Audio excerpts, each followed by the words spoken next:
Halo Bapak Ibu guru hebat, salam guru penggerak, Merdeka Belajar.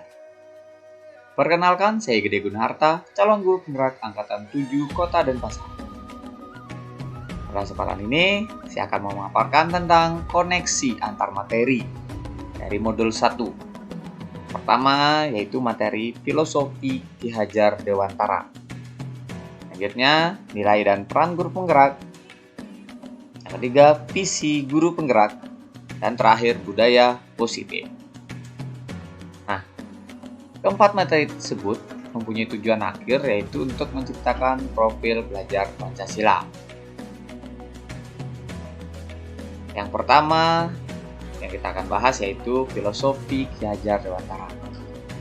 Nah, menurut beliau, pendidikan adalah menuntun segala kodrat yang ada pada anak, yaitu kodrat alam dan kodrat zamannya, agar mereka bisa mencapai keselamatan dan kebahagiaan yang bisa dimilikinya. Menurut beliau, pendidikan menghamba pada murid, yaitu harus berpihak pada murid sesuai minat dan bakatnya. Kemudian, guru itu diibaratkan seperti petani, sekolah diibaratkan sebagai lahan atau tanahnya, dan murid diibaratkan sebagai benih. Petani hanya bisa menuntun tumbuhnya benih dan merawatnya. Selanjutnya, materi nilai dan peran guru penggerak.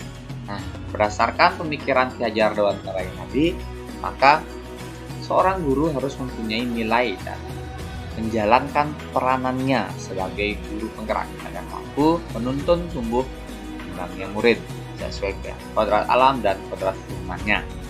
Maka dari itu, di sini diperlukan nilai keberpihakan pada murid, diri, inovatif, kolaboratif, efektif, serta menjalankan perannya menjadi pemimpin pembelajaran, menjadi coach bagi guru lain, mewujudkan kepemimpinan murid, mendorong kolaborasi dan menggerakkan lintas praktisi. Nah, selanjutnya, ketika kita sudah memahami nilai dan peran kita sebagai seorang guru, maka kita akan mampu mewujudkan perubahan pendidikan menjadi lebih baik. Dalam mewujudkan perubahan tersebut, diperlukan visi serta langkah-langkah konkret menggunakan metode inquiry apresiatif dengan tahapan belajar. Yaitu yang pertama, buat pertanyaan, ambil pelajaran, gali mimpi, jabarkan rencana, serta atur eksekusi. Nah, selanjutnya, berdasarkan penerapan tahap baja tersebut, kita akan bisa memunculkan kebiasaan-kebiasaan yang positif di sekolah yang kita kenal dengan budaya positif. Budaya positif ini akan menimbulkan rasa aman dan rasa nyaman bagi murid dalam proses pembelajaran. Budaya positif juga dapat membantu murid untuk berpikir, bertindak, dan mencipta sebagai proses memerdekakan dirinya, sehingga murid lebih mandiri dan lebih bertanggung jawab. Nah, selanjutnya di sini saya mendapatkan hal-hal yang menarik serta di luar dugaan. Nah, ternyata dalam pembelajaran modul ini saya mendapatkan ilmu tentang disiplin positif, yaitu sebuah pendekatan mendidik anak untuk melakukan kontrol diri dengan pembentukan kepercayaan dari dalam dirinya atau motivasi internal. Nah, selanjutnya saya juga mengetahui tentang teori motivasi. Ternyata seseorang itu melakukan sesuatu tindakan karena dilatar belakangi oleh sebuah motivasi atau tujuan. Selanjutnya ada juga teori kontrol. Kita tidak bisa mengontrol orang lain, kita hanya bisa mengontrol diri kita sendiri. Jadi kita sendiri yang menentukan tindakan apa yang kita harus lakukan untuk orang tersebut. Nah, kemudian di sini untuk teori kontrol tersebut kita bisa memposisikan diri kita sebagai apa. Nah, di sini dijelaskan ada 5 posisi kontrol. Yang pertama sebagai penghukum, yang kedua sebagai pembuat orang itu merasa bersalah, yang ketiga sebagai teman, yang keempat sebagai pemantau, dan yang kelima sebagai manajer. Di sini ternyata dari kelima posisi kontrol itu adalah sebagai manajer lah yang paling bijaksana yang paling baik diterapkan dalam membangun budaya positif.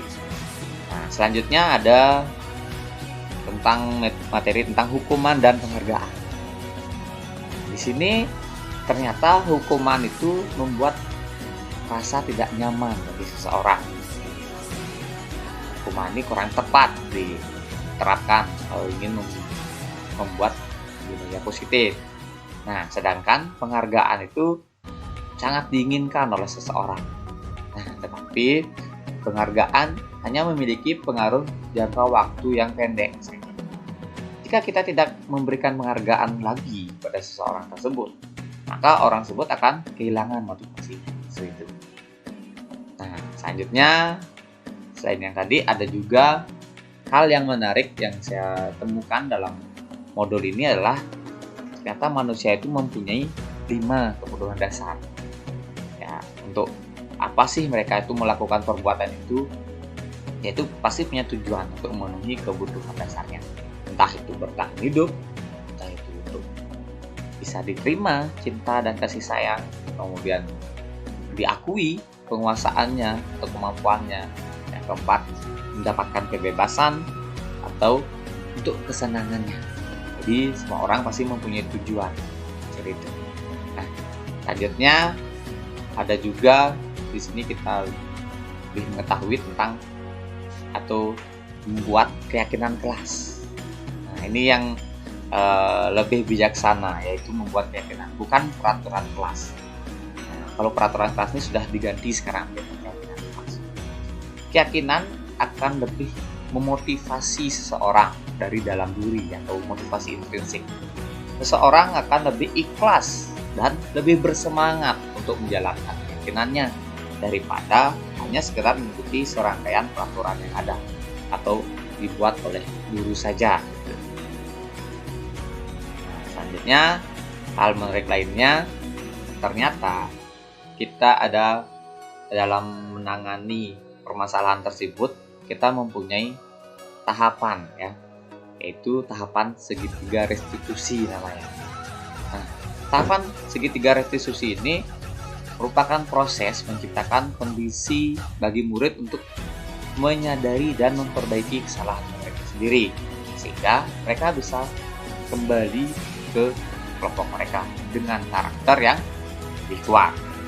Ya, berikut tahapannya yaitu yang pertama menstabilkan identitas, kemudian validasi tindakan salah, dan yang terakhir menanyakan kembali tentang keyakinan.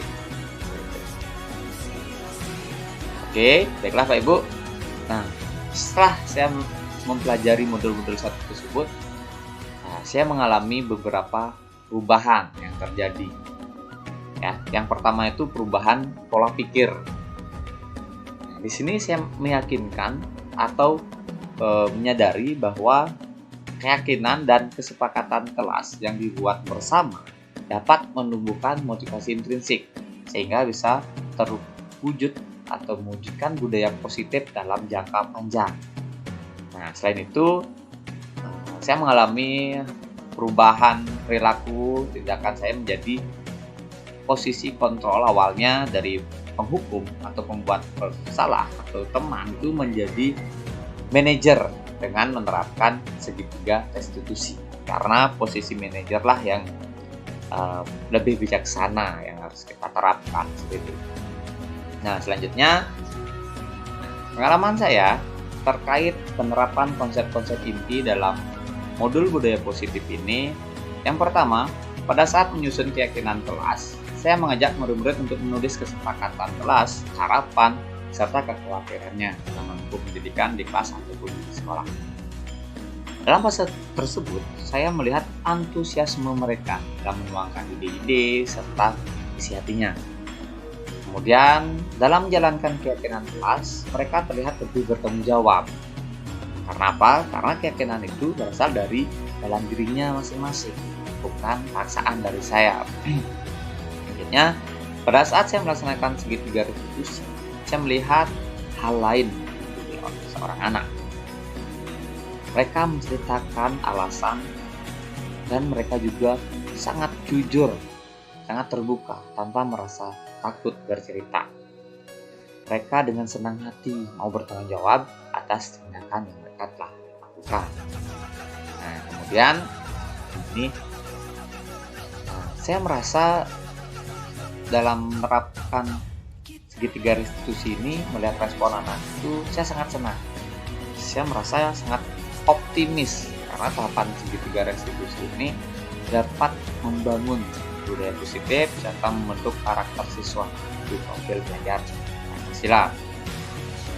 Kemudian menurut saya hal yang baik yang sudah ada di kelas dan lingkungan sekolah saya yaitu disiplin positif dan keyakinan kelas yang disusun secara bersama-sama dengan berpihak pada murid, bukan berdasarkan kehendak guru atau peraturan dari sekolah, tapi kita buat secara bersama-sama, kesepakatan bersama seperti itu.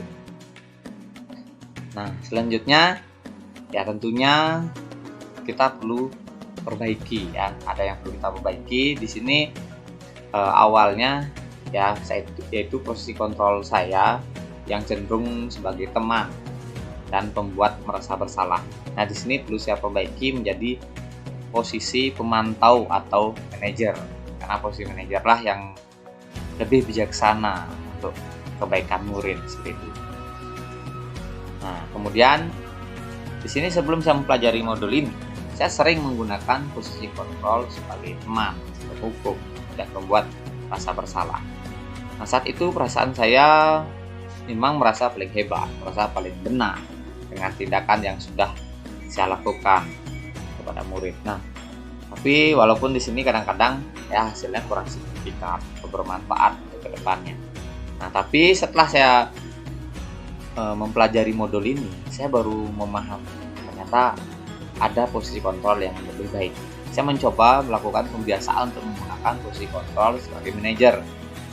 Ketika saya mampu memposisikan diri sebagai seorang manajer dengan mengimplementasikan segitiga restitusi, saya merasa sangat bangga, saya merasa sangat senang melihat perilaku murid yang menunjukkan rasa tanggung jawab saat memperbaiki kesalahannya. Nah, selanjutnya, ya sebelumnya saya pernah secara tidak sadar mengimplementasikan konsep segitiga restitusi ini. Namun tahapannya tidak secara utuh bisa saya lakukan. Nah, saya pun nggak tahu bahwa itu namanya tahapan segitiga restitusi. Nah, tahapan yang pernah saya lakukan itu adalah menstabilkan identitas. Ya, saya mengerti bagaimana keadaan anak tersebut, mengapa anak tersebut melakukan hal itu. Karena sebagai manusia, namanya manusia pasti pernah melakukan kesalahan. Saya pun juga pernah melakukan hal yang sama seperti itu dulu waktu kecil. Jadi menurut saya itu hal yang wajar. Kemudian selanjutnya saya juga pernah memvalidasi tindakan yang salah tersebut. Nah, tapi pada saat itu saya belum sampai pada tahap menanyakan keyakinan.